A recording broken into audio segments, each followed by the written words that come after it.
নগাঁও জিলাৰ কচুৱাৰ মাইকলঙত নৱনিৰ্মিত পথ নিৰ্মাণত ব্যাপক অনিয়ম হোৱাৰ গুৰুতৰ অভিযোগ।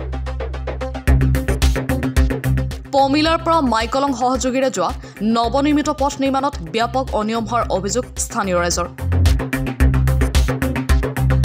প্ৰায় 1 কিলোমিটাৰ দৈৰ্ঘ্যত হ'ব লগা পথটোত অতি নিম্নমানৰ সামগ্ৰী ব্যৱহাৰৰ অভিযোগ উত্থাপন কৰে স্থানীয় ৰাইজে।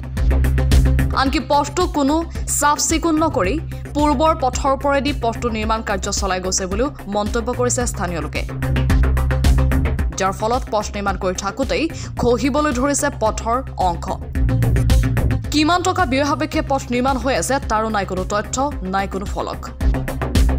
আনফালে বিভাগীয় পৰ্যায়ৰ কোনো কৰ্মচাৰী উপস্থিত নথকাত কাম কৰিবলৈ অহা লোকে নিজ ইচ্ছা অনুযায়ী নিৰ্মাণ কৰি আছে পথটো। এই ক্ষেত্ৰত পথটো নিৰ্মাণত ব্যাপক অনিয়ম হোৱাত এক উচিত তদন্তৰ দাবী উত্থাপন কৰিছে স্থানীয় ৰাইজে। মানে ৰাস্তাটো বহু বছৰ মূৰত আহিছে আৰু ৰাস্তাটো সম্পূৰ্ণ দুৰ্নীতি হিচাপত কামখিনি কৰি আছে। এতিয়া আপোনালোকে দেখিছে ঢালাই ভাগি দি আছে, না চিমেণ্ট নাই, খালি বালি আৰু শিলগুটিও নাই। একদম মানে ল' থাৰ্ড ক্লাছৰ এটা ক্লাছ থাকে, থাৰ্ড ক্লাছৰ তলত আৰু এইখিনি কৰি আছে। আৰু প্লাছ আপোনাৰ অলপ আগত দেখালোঁ সেইখিনি মাটিৰ ওপৰত তেওঁলোকে ঢালাই কৰি আছে। মাটি আছে সম্পূৰ্ণ, মাটিখিনি কমচে কম সিহঁতে চাফ চিকুণ কৰি পেলাই তাৰ ওপৰত ঢালাইটো কৰিব লাগিছিলে। সেইখিনি নকৰাকৈ মাটিৰ ওপৰতে তেওঁলোকে ঢালাই কৰি গৈ আছে। কিন্তু আমি অলপ বাহিৰে বাহিৰে থাকোঁ, তো আজি বিহুৰ কাৰণে ঘৰলৈ আহিলোঁ। তাৰপৰা দেখিলোঁ যে ৰাস্তাটো কাম হৈ আছে, যাওঁ চাওঁ কিনো কৰি আছে।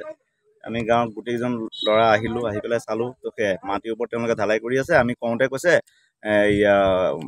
মানে কণ্টেক্টৰ মানুহে মানে যোনে কণ্টেক্ট লৈছে আৰু তেওঁলোকৰ যিবিলাক ইনচাৰ্জ থাকে বা মুহুৰি, তেওঁলোকে বোলে সিহঁতক তেনেকেই কাম কৰিব কৈছে। তেতিয়া আমি ক'লোঁ ঠিক আছে, তেওঁলোকক মাতা।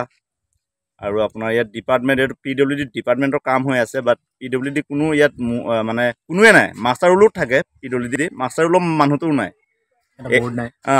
ASA আৰু ইনচাৰ্জ, এছিষ্টেণ্ট ইঞ্জিনিয়াৰ সেইবিলাকতো বাদৰ কথাই। আৰু প্লাছ কাম কৰি আছে সেইটো আপোনাৰ মেইন ৰোড, শিমলুগুৰিটো আপোনাৰ ভকচং ডালিমবাৰী, এইফালে আমাক আমচি ওলাব পাৰে। সেইটো মেইন ৰোডত আপোনাৰ বালু শিলগুটি পেলাই একদম সম্পূৰ্ণ ব্লক কৰি দিছে। এখন বাইক যেন তেন যাব পাৰে। আৰু সিফালে আমাৰ এখন নদী আছে, তাত যদি এটা ডাঙৰ এক্সিডেণ্ট হয় সেইটো ৰিস্ক কোনে ল'ব? আৰু ঠিক আছে বস্তুখিনি তাত থৈছে মানিছোঁ, কিন্তু কমচে কম 15-20 মিটাৰ আগত এখন ৰেডিয়াম ন' এণ্ট্ৰি বা কিপছ লৈ এনেকুৱা কিবা এটা দি থ'ব লাগে। কোনো চাইনবোৰ্ড নাই। যোৱাকালি এটা মানে এক্সিডেণ্ট হৈছে, স্কুটি লৈ পেলাই এজন মানুহ পৰিছে তাত। সম্পূৰ্ণ নিৰ্মাণৰ কাম কৰি আছে। এতিয়া আপোনালোকে দেখিছে ইয়াত ঢালাই আমি খান্দি পেলাই দেখাই দিছোঁ, ঢালাই তলত মাটি আৰু প্লাছ ঢালাই যিটো কাষ্টিঙৰ হেৰিখিনি দেখাইছোঁ, বালু আছে, কিটি আছে, চিমেণ্ট একদম নাই। এইটো 1 কিলোমিটাৰ চামথিং হ'ব আপোনাৰ। আমাৰ পমিলাৰ পৰা যিটো শিমলুগুৰি মেইন ৰোড গ'ল, তো পমিলাৰ পৰা এইটোত লিংক আহিলে, পমিলাৰ পৰা এইটো ৰঙাগড়া বুলি কয়, সেইটোত লিংক ৰোড আহি পেলাই আমাৰ এইখন শংকৰদেৱ হাইস্কুল আছে, ME স্কুল আছে, জাতীয় বিদ্যালয় আছে, আৰু প্লাছ নামঘৰ, আৰু প্লাছ এইটো শিমলুগুৰিটো ডালিমবাৰী মেইন ৰোডত আহি আকৌ জইন হৈছেহি মাইকলং। বিচাৰোঁ মানে কি, ৰাস্তাটো সম্পূৰ্ণ বেয়া কৰিলে। এতিয়া তেওঁলোকে য'ত তেনেকুৱা ডেমেজ পৰ্চন আছে, পৰ্চনবিলাক আমাক ঠিক কৰি দিব লাগে। আৰু প্লাছ এতিয়া সন্মুখত যিখিনি তেওঁলোকে কাম কৰিব সেইখিনি ধুনীয়াকৈ মাটি চাটি আঁতৰাই কৰি, আৰু এইটো অলপ জেগা আপোনাৰ ৰুল মাৰিব লগা আছে, তেওঁলোকে ৰুল নামাৰাকৈ কামটো কৰিব বিচাৰিছিলে। বাট সেইখিনি ৰুল চুল কৰি মেলি কামটো ধুনীয়াকৈ কৰক, চাইড বামটো বনাওক। কাৰণ এখন যদি ডাম্পাৰ মানে বাইক এখন যাবলৈ বা সৰু চাৰিচকীয়া এখন যাবলৈ জাগাটো নাই, গতিকে চাইড বামটো ভালকৈ বনাব লাগে। কণ্ডিশ্যনটো কি হৈছে, ৰাস্তাটো যিজনে বনাই আছে তেখেতক আমি অনুৰোধ কৰিছোঁ।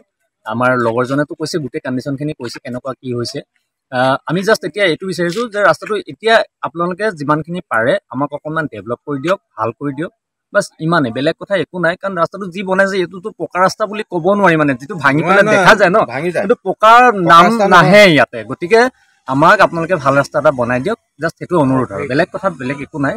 এতিয়া যিখিনি আছে এইখিনি এটলিষ্ট ধুনীয়াকৈ কৰক, আৰু যিখিনি আপোনালোকে অকণমান দুৰ্নীতি কৰিলে সেইখিনি অকণমান ডেভেলপ কৰি দিয়ক, বাছ। কি ক'লে এইটো চাওক, এতিয়া আপোনালোকক আমি এটা প্ৰুফ দেখাই দিছোঁ, আপোনালোকে দেখিছে কামটো কেনেকুৱা হৈছে। তো এইটো কাম কি ক'ব আপুনি? কেঁচা ৰাস্তা পকা ৰাস্তা একো ডিফাৰেঞ্চ নাই মানে।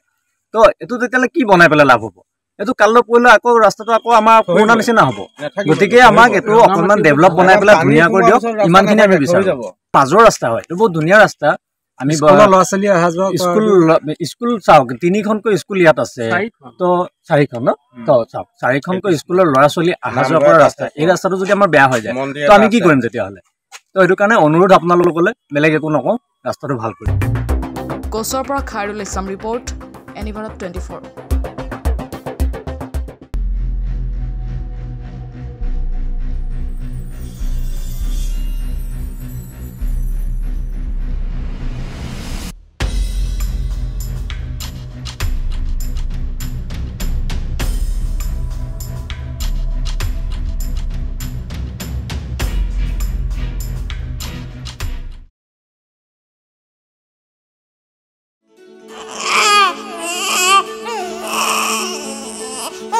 অভিনন্দন আপোনাৰ এজনী ছোৱালী জন্ম হৈছে